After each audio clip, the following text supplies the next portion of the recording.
Tu ne t'es jamais demandé si tout ce que tu faisais était positif, si tout ce qui est autour de toi t'aide vraiment à progresser, si tout ton parcours te permet d'avancer chaque jour. Peut-être même que notre combat n'est pas une bonne chose car il s'éternise. Mais c'est dans cette éternité que la paix a une chance d'exister.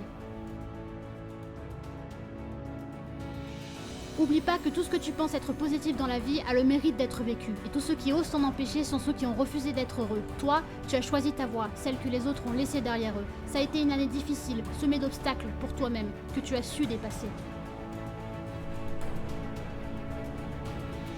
Tu es capable d'avancer avec la douleur que les autres ont créée car tu as cicatrisé. Si tu as un seul doute sur toi-même, regarde tes cicatrices car elles sont les traces de ta force. Les cicatrices ne sont pas une marque de faiblesse, ce sont les marques de ta victoire. Tu as gagné contre eux, tu leur as montré la vérité. Tu t'es servi de leurs critiques pour avancer.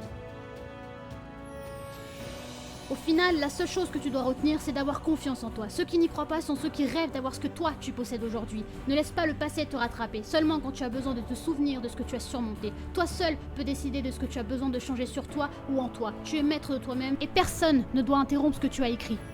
Oublie jamais que ton histoire, c'est toi qui l'as écrite. Personne d'autre n'y a contribué. Ta famille, tes amis ou n'importe qui d'autre ne sont que des spectateurs de cette histoire. Les spectateurs sont un avis extérieur que tu n'es pas obligé d'écouter. Ceux qui te disent que tu dois changer sont ceux qui ont abandonné cette idée. Alors ne les laisse pas écrire quelques lignes de ton histoire, tu risques d'en perdre l'inspiration. Pense plutôt à décrire les différentes étapes de ta vie, car ces étapes constituent ton passé, ton présent et ton futur. Cette description ne doit jamais être écrite par les autres, car tu dois avoir ta propre vision des choses. Et sers-toi toujours de cette description pour t'écrire toi-même.